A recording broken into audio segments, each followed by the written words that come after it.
नमस्कार दोस्तों, बात करते हैं वोडाफोन आइडिया लिमिटेड की। 8 रुपये 15 पैसे का स्टॉक हो चुका है और 1% की रैली आज यहाँ पर आई है। दो बहुत बड़ी खबरें हैं यहाँ पे। एक्चुअली तीन खबरों की मैं बात करूंगा यहाँ पे, क्योंकि स्पेशली अगर आप इस बाजार की बात करते हो तो बाजार में काफी ज्यादा गिरावट है।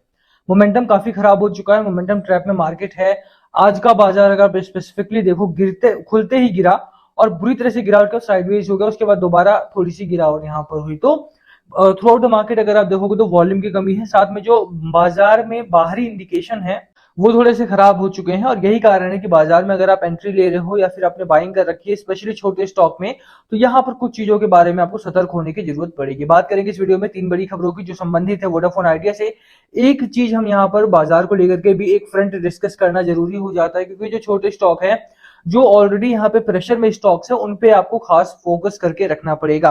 चलिए शुरू करते हैं इस वीडियो को। बात करेंगे इसमें सारी चीजों के बारे में डिटेल से। चलिए स्टार्ट करते हैं, बट उससे पहले अगर आप चैनल पे नए हो तो प्लीज चैनल को सब्सक्राइब कर देना, हिट दैट बेल आइकन ताकि आपको नोटिफिकेशन मिल सके। चलिए स्टार्ट करते हैं। ओवरऑल अगर आप देखोगे मोमेंटम ट्रैप में स्टॉक फंसा हुआ है आपका।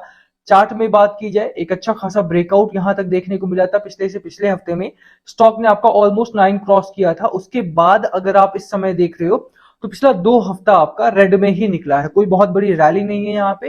रेंज बाउंड मार्केट आपका हो चुका है। रीजन क्या है इसके पीछे? रीजन एक जो सबसे बड़ा कारण है वो बाजार है। आप यहाँ पे वॉल्यूम भी देख रहे हो, बाइंग का वॉल्यूम ज्यादा आ रहा है, तो घबराने वाली बात नहीं। जो आपका जो ग्रीन हेड्स हैं वो आपके बाइंग वाले हैं, जो रेड हेड्स हैं वो आपके सेलिंग वाले हैं। तो अगर आप देख रहे हो कि गिरावट हो भी रही है, तो गिरावट वाले जो हेड है वो हमेशा छोटे बन रहे हैं यहाँ पे, और जो बाइंग वाले हेड है वो हमेशा बड़े बन रहे हैं। यानी कि बाइंग अच्छी खासी हो रही है, सेलिंग थोड़ी बहुत हो रही है। तो आपका जो स्टॉक है वो अभी भी ग्रीन जोन में है, वो बुलिश है, वहां पर इंटरेस्ट है। चाहे वो रिटेल की बात की जाए आपके लिए, चाहे वो एफआईआईस की बात की जाए, चाहे वो म्यूचुअल फंड की बात की जाए, यहाँ पर लगातार अच्छे वॉल्यूम में खरीदारी की गई है। बट प्रॉब्लम कहां पर है? फिर प्रॉब्लम गिरावट क्यों हो रही है? और खासतौर पर अगर आप 2 हफ्तों की बात करो तो गिरावट का कारण क्या है? इस वीक में शुरुआत हुई, शुरुआत से ही अगर आपने मार्केट को नोटिस किया हो तो बाजार में कोई बहुत बड़ी रैली का माहौल यहाँ पर नहीं बन रहा है। मैं आपको दिखा देता हूँ मार्केट के हालात किस तरह के हैं। आज भी अगर आप देखो तो जैसा मैंने बताया, ये आपका निफ्टी का चार्ट है। खुलते ही गिरावट होती है बुरी तरह से, उसके साइडवेज गया आपका बाजार, पूरा दिन साइडवेज रहा, कोई मोमेंटम नहीं है। जिन लोगों ने, जो लोग भी ऑप्शन ट्रेडिंग करते हैं, मैं सोच रहा हूँ कि ऑप्शन ट्रेडिंग के ऊपर भी वीडियोज लेकर के आऊं। और लाइव आना कैसा रहेगा आप ये भी बताना, कि मैं सोच रहा हूँ कि शाम को 1 घंटे अपन लोग लाइव करते हैं।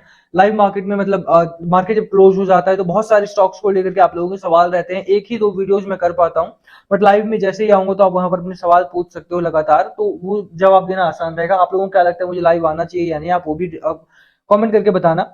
यहाँ पे अगर आप देखो तो ऑप्शन ट्रेडिंग में जो लोग भी थे, उन लोगों ने जो बाइंग कर रखी थी, एक बड़ी कैंडल, ग्रीन कैंडल आई भी, वहां से लगा मार्केट आपका हो सकता है बुलिश हो जाए, पर दोबारा से साइडवेज गया। एंड ऑफ द मार्केट में दोबारा गिरावट हुई और मार्केट क्लोज हो गया। ओवरऑल अगर आप थ्रू आउट द डे देखोगे तो मार्केट ऑलमोस्ट सभी इंडेक्सेस में आपको रेड जोन यहाँ पर दिखेगा। और ये एक दिन की बात नहीं है, पिछला पूरा हफ्ता भी अगर आप देख लो तो कोई बहुत बड़ी रैली नहीं है। रेंज बाउंड बाजार रहा आपका, और रेंज ब्रेकआउट भी 2 दिनों की हुई, तो डाउन साइड पे ब्रेक हुआ और वहीं पर आपका मोमेंटम बनता रहा। तो बाजार में कोई खास खबर नहीं है। और कल जो आरबीआई पॉलिसी की मीटिंग भी थी, एमपीसी मीटिंग भी थी, तो उसमें भी कोई खास रिजल्ट नहीं आए। अभी भी अगर आप देखो तो रेपो रेट वगैरह 6.5% के आसपास है, सीआरआर 4.5% के आसपास है। आईसीआरआर की बात की जाए तो 10% कर दिया उसे 2 महीनों के लिए। तो प्रॉब्लम्स बैंकिंग सेक्टर के लिए भी यहाँ पर है, बट बैंकिंग सेक्टर में जो सरकारी बैंक है वो उनको छूट मिली है, वो अब यहाँ पर भागेंगे। ऑन द अदर हैंड अगर आप देखो तो मार्केट के जो दूसरे सेक्टर है वहां पर प्रॉब्लम्स आ जाएंगे, और यही कारण है कि बाजार में आपको रेड जोन दिख रहा है। और उसी का प्रेशर है कि वोडाफोन आइडिया जैसे स्टॉक्स में भी आपको यहाँ पर गिरावट का माहौल बना हुआ है। दो हफ्तों का कैंडल यहाँ पर रेड में है। तो अब करना क्या है भैया? दो चीजें हैं आपके सामने।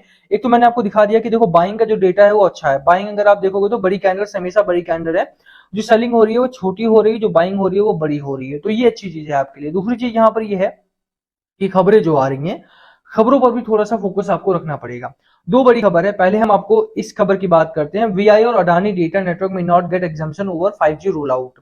ये थोड़ी सी अच्छी खबर है, थोड़ी सी नेगेटिव खबर है। रीजन क्या है उसके पीछे कि आप जानते हो कि 5G रोल आउट करना है दोनों को ही, वोडाफोन आइडिया को भी, अडानी डेटा को भी। तो अडानी की बात यहाँ पे हम नहीं करेंगे, हम वोडाफोन आइडिया की बात करेंगे। 5G रोल आउट करना है, कंपनी के पास पैसा नहीं है। 14,000 करोड़ के आसपास का निवेश किया था, 7,000 से करोड़, 5,000 से लेकर के 7,000 करोड़ के आसपास तक का इन्हें फंड और चाहिए।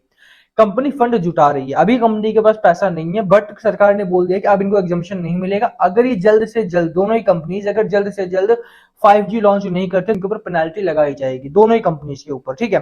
यहाँ पर आप पढ़ सकते हो कि exemption from meeting the minimum roll out obligation related to 5G airwaves in the mid band 3300 से 3600 मेगाहर्ट्ज के बीच में और 26 गीगाहर्ट्ज बैंड्स के बीच में, and may need to pay financial penalty for the circles that they don't meet the milestone. जहां पर भी ये लॉन्च नहीं कर पाएंगे, इनको पेनाल्टी देनी पड़ेगी। देखिए कई बार क्या होता है ना, जो प्रमोटर्स होते हैं, जैसे आप वीआई के केस में देख लो तो बिरला ग्रुप हो गया आपका या वोडाफोन ग्रुप हो गया आपका, तो ये लोग क्या अपने पर्सनल पैसे नहीं लगाना चाहते हैं, पैसा कमाना चाहते हैं, पैसा बनाना चाहते हैं, बट पर्सनल पैसा नहीं लगाना चाहते। हालांकि बिरला की बात की जाए तो 7-7 हजार करोड़ रुपए दोनों ने लगाए थे। अडानी मतलब जो आदित्य बिरला ग्रुप है उसमें उन लोगों ने 7 हजार करोड़ दिए थे और वोडाफोन ग्रुप ने 7 हजार करोड़ दिए थे। बट एक्स्ट्रा फंड यहाँ पर डालना पड़ेगा, तभी जाकर के बाजार में यहाँ पर रैली आएगी। और वो चीज सरकार ने प्रेशर डालना स्टार्ट कर दिया है कि आइदर यू लॉन्च 5G और पे पेनाल्टी, ठीक है, या तो आप 5G लॉन्च करते हो या फिर आप पेनाल्टी पे करना पड़ेगा। ये दोनों आपके पास कंडीशन है। तो अभी कंपनी को हार मान कर 5G रोल आउट करना पड़ेगा। दो फायदे होंगे इन्वेस्टर के तौर पे, आप समझ लीजिए। 5G रोल आउट अगर होता है तो इसके सब्सक्राइबर बेस बढ़ेगा, कंपनी का मुनाफा बढ़ेगा और कंपनी की जो छवि खराब हो रखी है वो सुधरेगी। इससे बाजार में आपको जल्द ही एक अच्छी खासी रैली देखने को मिल जाएगी, ठीक है। और दूसरी खबर कहां पर है? दूसरी खबर है Vodafone Idea seeks time till December to clear statutory dues. पिछले वीडियो में मैंने आपको बताया था कि कुछ पैसा इन लोगों ने लाइसेंस फी का और स्टैट्यूटरी फी का पे किया है। थोड़ा बहुत कर्ज इनके ऊपर कम हुआ है, बट अभी भी इनके ऊपर काफी कर्ज है, जिसको लेकर के कंपनी सरकार के पास गई है कि दे वांट मोर टाइम, और उनको ज्यादा समय चाहिए अभी के लिए, ताकि वो अपने जो ड्यूज हैं उसको पे कर सके। Global telecom operator Vodafone idea reportedly short time till the end of December to clear its remaining statutory dues, saying it hopes to close its fundraising from banks and third party investor in the near future। Company ने बोला कि बहुत ही जल्द, जो अच्छी खबर आपके लिए वो ये कि बहुत ही जल्द कंपनी फंड रेजिंग कंप्लीट करने वाली है, और जितनी ही जल्द फंड रेज कंप्लीट होगा उतनी ही जल्द आपको यहाँ पे बाजार में स्टॉक में रैली देखने को मिलेगी।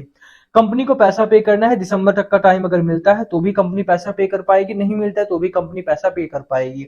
आप जानते हो कि 33% के आसपास के शेयर होल्डिंग जो है वो सरकार के पास है, तो अभी इनको कोई भी बैंक जो है वो पैसा देने से मना नहीं करेगा। बट क्योंकि ये लोग $2 बिलियन से ज्यादा का फंड रेज करना है इनको यहाँ पे, तो एक बैंक से नहीं करना है, बहुत सारे बैंक से करना पड़ेगा।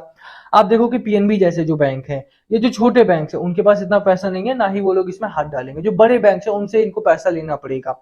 जो इस तरह के बैंक है, यूनियन बैंक ऑफ इंडिया है या फिर एसबीआई हो गया आपका, इन सभी बैंक्स के पास इनकी बातचीत चल रही है। देखते हैं कब तक पैसा आता है कब तक नहीं, बट अभी के लिए खबर यही है कि दोनों ही खबरों की पॉजिटिविटी मैं आपको बताना चाहता हूँ कि दोनों ही खबरें पॉजिटिव है। 5G रोल आउट बहुत जल्द हो सकता है, साथ में ही गवर्नमेंट ऑफ इंडिया ने अगर ये फंड रेजिंग करते हैं जल्द से जल्द तो यहाँ पे 5G रोल आउट तो होगा ही, साथ में ड्यूज पे कर पाएंगे। जो इस कंपनी के ऊपर सबसे बड़ा धब्बा लगा हुआ है वो डेट का है।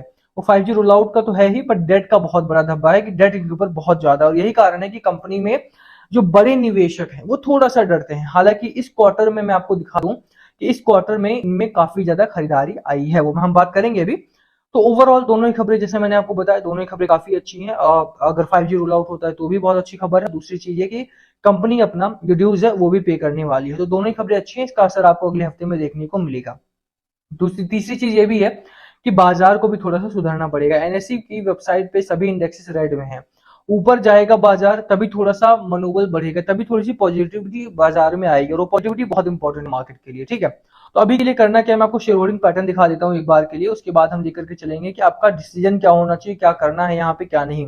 आप देखिए कि जिस तरह से कंपनी ने यहाँ पर ग्रोथ की, जिस तरह से कंपनी ने 14,000 करोड़ के आसपास का निवेश बढ़ाया, उसके बाद इस क्वार्टर में स्पेसिफिकली अगर आप बात करो तो यहाँ पे शेयर होल्डिंग बढ़ी है। एफआईआई ने भी अपनी शेयर होल्डिंग को बढ़ाया है और म्यूचुअल फंड ने भी अपनी शेयर होल्डिंग को बढ़ाया है। तो थोड़ा सा आपको यहाँ पर मतलब होल्ड करके चलना चाहिए, बहुत जल्दी में निकालने की नहीं होना है आपको, बहुत थोड़ा टाइम लीजिए, होल्ड कीजिए और देखिए कि मार्केट कहाँ जा रहा है। मार्केट अपनी डायरेक्शन बदल रहा है, उसके साथ साथ वोडाफोन आइडिया क्या कर रहा है। अगर वोडाफोन आइडिया भी डायरेक्शन चेंज करके ऊपर जा रहा है तो बहुत अच्छी बात है। दूसरी चीज ये है कि 14 अगस्त को रिजल्ट भी आ रहा है इसका, तो वो उसके लिए आपको वेट करना चाहिए। 14 अगस्त का रिजल्ट देख लो, क्वार्टरली नंबर आ जाएंगे, यहाँ पे क्वार्टरली नंबर आते हैं, उसके बाद क्या होता है क्या नहीं वो आपको देखना पड़ेगा। अभी के लिए जो सपोर्ट लेवल है आपका वो यही है, 7 रुपीज के आसपास का सपोर्ट लेवल है आपका। मुझे नहीं लगता कि इससे नीचे जाएगा, स्ट्रॉन्ग सपोर्ट है और बहुत अच्छा सपोर्ट है। और बाजार की गिरावट अगर रुकती है तो मुझे लगता है कि यहाँ से स्टॉक आपको 9 से 11 रुपए का टारगेट आसानी से देगा। 14 अगस्त का क्वार्टरली नंबर है, उसको वॉच आउट कीजिए, उसके बाद ही अपन लोग डिसीजन बनाएंगे कि आगे करना क्या है। ठीक है, तब तक के लिए होल्ड कीजिए, फ्रेश बाइंग नहीं करनी है, फ्रेश बाइंग भी अपन लोग 14 के बाद ही करेंगे। अभी के लिए वीडियो को यहीं खत्म करेंगे, होल्ड करने की मेरी सलाह रहेगी। बाकी last call always be yours. क्या आपकी स्ट्रैटेजी स्टॉक को लेकर के प्लीज कमेंट करके शेयर करना। वीडियो को यहीं खत्म करते हैं, पसंद आए तो लाइक करना, चैनल पे नए हो सब्सक्राइब किए बिना मत जाना। Thank you for watching, please comment below अगर कुछ पूछना हो तो। Thank you.